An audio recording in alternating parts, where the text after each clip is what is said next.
Hey everybody, how's it going? The name's Luke Chris, and welcome back to the next installment of Will You Press the Button? Now this game is very similar to Would You Rather, except you get one choice only, but if you pick this choice, then something will happen to you. Could be good, could be bad, could be in between, not entirely sure just yet, but we will find out. Instantly have the exact amount of cash required for any and all video purchases in your pocket, but never have a girlfriend for the rest of your life. Okay, now I don't have a girlfriend now, so I don't know what it would feel like to not have a girlfriend, I think would be the right term, so I don't really know. It's like, you don't know what you're missing if you never had to begin with. At the same time though, I do want a girlfriend because that might be pretty fun. You know, have someone to be around with, you know, and all that romantic stuff and everything else. I'm gonna cut that off there. But to have the amount of money I need for all video purposes. Now, is that just like movies and stuff, or can I kind of move that on to games? Hey, you know what? Girlfriend's too good to pass up. I will not press that button. Oh, nice to know a good majority of people agree with me. Oh. You get $1,000, but this website, Will You Press the Button, would no longer exist. Oh, I mean, I get $1,000, and it's like, you know, it's just the website itself. It doesn't mean you can't make this game again and put it into another website. You know, have it under a different name, same game, different name. So basically, all I'm doing is just, hey, $1,000 for me, you guys get to pick a whole new site and name and stuff. I will certainly press that button. Oh, wow, vast majority agree with that one. Choices of lesser evils, I suppose. One Direction never existed, but Hitler will succeed. Does that mean he succeeded in, World War II, where he gets to conquer... Well, let's just face it, he wanted to conquer the entire world. I don't necessarily see the One Direction never existing as a good trade-off for Hitler succeeding in World War II. That would cause a very big divergence in history of what we would know and what's going to happen from then on. And I'm gonna guess a good amount of people aren't going to be born. And again, honestly, I don't really know who One Direction is, so... Never existed, don't even know they exist. For me, that's already a dream come true, so I lose nothing.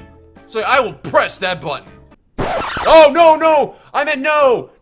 I meant I will not press that button. I will not press that button. Oh, I am error. Okay, that never happened. None of that ever happened. Nothing, I didn't press the button that said Hitler succeeded in World War II. I did no such thing. Alright, you never feel hot, get sick, or die, but you always feel freezing cold, but it doesn't harm you. Oh, the vast differences in temperatures. I never feel hot, so I won't sweat. Never get sick, so I can be active all the time. And I won't die, so I'll always be living, but... I want to know how far... Okay, so you always feel freezing cold.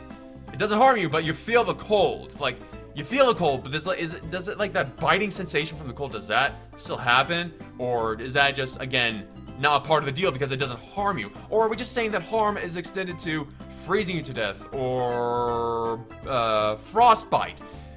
But to feel that way all the time for all of eternity, yes, I'm going for all eternity because it says you will not die, never die. Meaning whatever happens to you, be it time, sickness, or just some random person putting a gun to your head, you're gonna live throughout all eternity. And yeah, you get to have a lot of cool stuff. I mean, you save up a frack ton of money, but you're always gonna feel freezing cold. That's gonna suck. Like, even if you get bundled up as much as you can, you're still gonna get freezing cold. I will not press that button. Oh, okay, good people. Okay, some people agree with me. You can eat, smoke, drink, and do drugs as much as you want, and you will have the perfect health. Perfect health. But you die at 40. So, I don't eat. I mean, I do eat. I'm not a robot. I swear to you guys, I am not a robot. I do eat. Okay, so I can do drugs. Not that I do drugs by any means of the imagination. I don't even smoke cigarettes. I am as clean bill of health as I can get through that. You don't drink. I don't drink anyways. Well, Is it just like drinking as in like fruit juice drinking, water drinking, or are you talking about drinking as in alcoholic drinking? Because I don't do that. But I can eat as much as I want. So basically it's just me eating and drinking. That's it. Eating and drinking as much as I want. And I will have the perfect health, but I will die at 40. Well, seeing as how I'm already 25, I don't want to risk that. And I'm already in pretty good shape as is. Honestly, I'm in pretty good shape as is. I don't want to have only 15 years left to live. Honestly, I don't. I want to live! Oh, okay. Apparently people are good at dying at age 40. Okay. Ooh, you can say anything in Morgan Freeman's voice, but you can't control the words you say and when you say them. I don't think that really matters because Morgan Freeman's voice is awesome. They got him to play God. They got him to play God. He has an epic enough voice to where they said, hey, you know who'll be able to play a good God because of the voice? Morgan Freeman.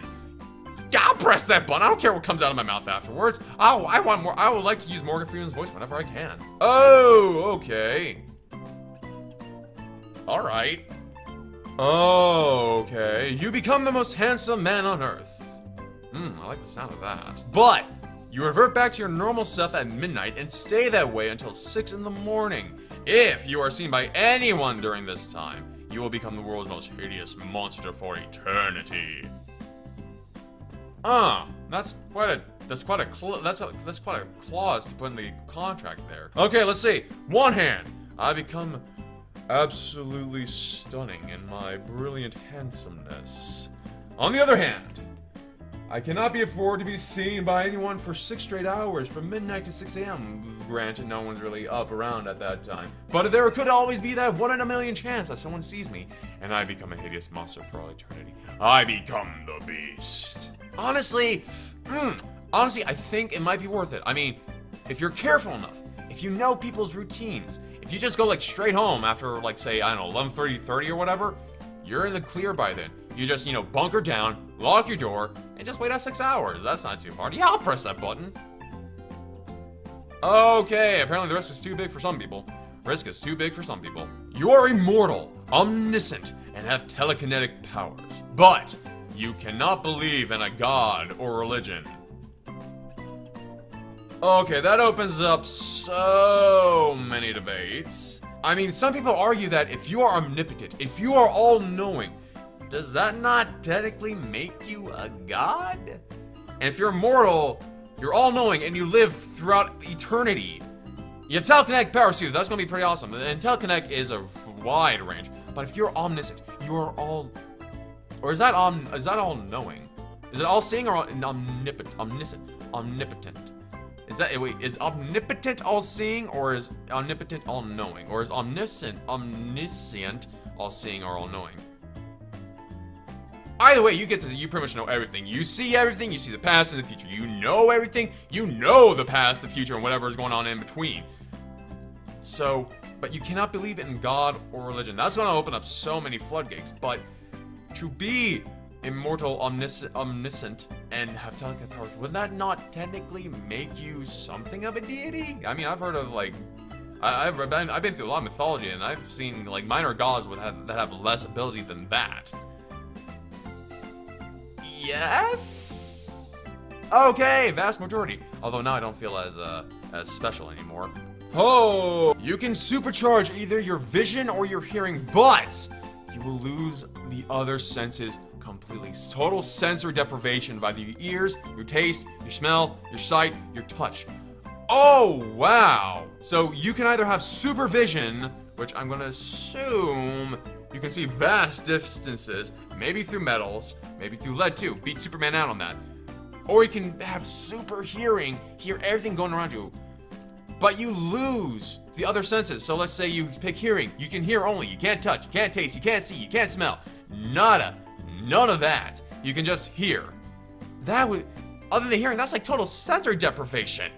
But you'll be able to hear and see things so many people can't see. So many mysteries. If you could see everything, you can see how particles work. You can see the inner workings of everything. And I'm just going, I know I'm kind of reaching out here, but just when you say supercharge it, I go to the extreme on that, because when you can supercharge your eyes and see hopefully everything, that is so Something? Yeah, it's not worth the deprivation of it. I will not press that button. You meet the one and only Doctor Who, but you must become his companion for all eternity. Oh, that would be so awesome! Is there a downside to this? I honestly don't see a downside to this. But you know, with that big of a question, I'm making a challenge to you guys. If there is any type of downside to this, post them in the comment section below. I'm interested in hearing your guys' thoughts on this. I honestly don't see anything wrong with this. I get to travel in all space and time for all eternity with Doctor Who. That would be awesome! Anyway, you guys like the video, be sure to give a like, maybe a comment, maybe a share, and maybe, you know, just maybe a subscribe to help me out a little bit, you know, help me grow the channel a wee bit, you know, just a little bit. But as always, this is Luke Chris, and I'll catch you guys in the next game. See ya.